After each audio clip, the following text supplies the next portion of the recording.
This is One on One.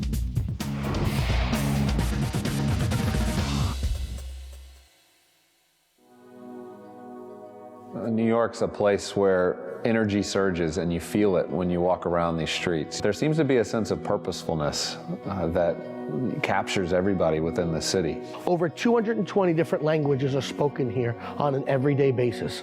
That makes it one of the most diverse places on the entire globe. When you think about different nations, different tribes, tongues, like the Bible speaks about, this melting pot, it's the epicenter of it. In a big city with 8 million people walking past you all the time in crowded subway cars, you would think this group can't possibly feel lonely, but yet we find everybody's feeling a sense of loneliness, a sense of isolation. The church, unlike many, many other agencies, is uniquely equipped to address the needs of the city. And I think what the church does better than any other group is that we bring people together to serve together, to live together, to love together, and to care about your neighbor. It's a powerful video. We'll talk about it in a second. You're looking at Luis Palau, who is an evangelist and founder of the Luis Palau Association. And Mr. Palau, we were just looking at a video. Yes. Describe it.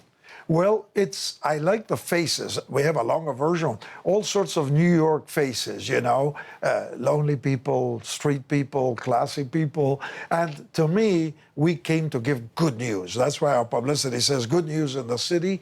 And we want people to realize that life can be at a higher level, that just the material and even the soulish psychology isn't enough. There's a spiritual side, and that there's good news about that thing. And that the organization we're talking about here is NYC, New York CityServe. Yes. And how many churches are a part of this? About 1,700, 1,800 cooperating together across ethnic groups and languages and cultures. It's very exciting, actually. It's the way it was meant to be, you know. And we're doing this program here in Lincoln Center at the end of June. That'll be seen after this as well. But on the 11th of July, yes, at the Great Lawn, over on the Great Lawn in Central Park, over 60,000 people will attend.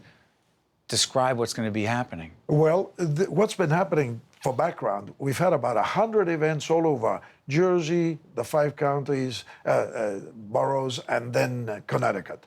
And then we're culminating that week in July. We'll be at Radio City Music Hall, then at Times Square, and Mariano will be there. And then Mariano Rivera, yes. Right. He'll be telling a story. And then on Saturday, we end up at the Great Lawn. And we have great music, a message from myself, you know. I'm not the musician. I give the message of hope and excitement and so on. That's really what it's about. You know, by the way, we mentioned Mariano Rivera. People ask, well, why do you have the greatest relief pitcher in the history of the Yankees? Well, people don't realize he has built, with his wife, a beautiful church in Westchester County, worked on for many years. He put the money in to make that happen. He's a very spiritual man. Let me ask you, you mentioned your message. You've been greatly influenced by the great Billy Graham. Yeah, right. Describe your message.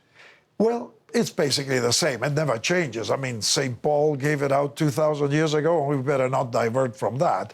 What I try to do is, like Billy Graham, to be quite honest, I learned from him. I've developed it a little differently. We've had more sports events as part of it, more contemporary music, you know, through the years. But basically, it's the same message that there is good news.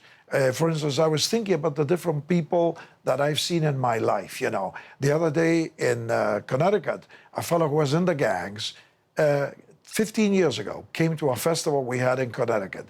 He had one of his buddies in the gang died in his arms. Another one committed suicide. He himself was considering suicide. He meets a girl, comes to our festival because she invited him. He gives his life to Christ, and now you should see him.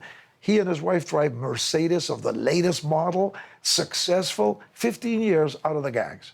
Then the other day we had a luncheon for businessmen right downtown here, and one of the wealthiest guys in America, Wayne Heisinger Jr., he's well off, but he was in trouble, you know, playing around, using his money for parties that shouldn't be spent on, and he meets Christ, and he becomes a new person. So you've got a gang member and one of the wealthiest men in America. Both of them have a spiritual experience that changes their life for good, you know. And that's really what I'm about, you know. And in Portland, you and your son, Yes. describe your work. Well, in Portland, we've had an unusual experience. We've lived there for a long time. It rains a lot. I live there because my wife is an Oregonian, and she claims the Bible says, husbands, obey your wives. So that's why I live in Oregon. I love a little more sunshine myself. But anyway, in Oregon, there was confrontation in the past, you know. There was always the debates about social issues and so on. And finally, some of us said, you know, enough is enough. Well, there's an openly gay mayor involved here. The Oregon. first mayor, gay mayor of a major American city, Right. Sam Adams. We became friends with him. We began to say, how do we help the city? How can the churches cooperate? And he said, I got 100 projects. Which ones do you want? So we said, give us 5. And we did the schools, and we introduced about 600 churches involved with the city, even though, you know, you don't see eye to eye on all the facts about lifestyle. Nevertheless, for the sake of the city of Portland, this went really well. And so the book that one of your assistants was telling me about, written by our son, Kevin, that book, unlikely, explains how it all worked out, how you can have your convictions, but you can respect each other. And that's what we want to show the cities of America. We don't have to be at each other's throat all the time. We can build a city and you keep your own convictions, you know. How is it that so many, and I'm not going to criticize my church, the Catholic Church, in this process. That's not what this platform is. But why does it seem that so many folks in the organized religious community would have a hard time doing what you just said? I suppose we think in black and white, so to speak, theologically, spiritually. Either things are right or they're wrong. But in a fallen world, there is also a gray area. And there's also the fact that if I disagree with you because of your lifestyle or your convictions, I can still respect you. We can be friends. Can we work together? We can work together for the common good. If we work together, does that mean that I'm somehow compromising on my principles? No, you're not. No, that's the mistake. When I was younger, I must admit I made the same mistake. So I'm not pointing the finger. But as I matured, I realized people are people and they long for respect and for love.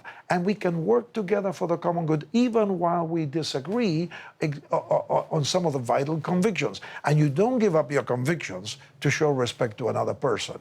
And that's what Jesus taught us to do. He came, you know, and he hobnobbed with all sorts of people. And he was accused of, you know, going around with prostitutes and drunkards and so on.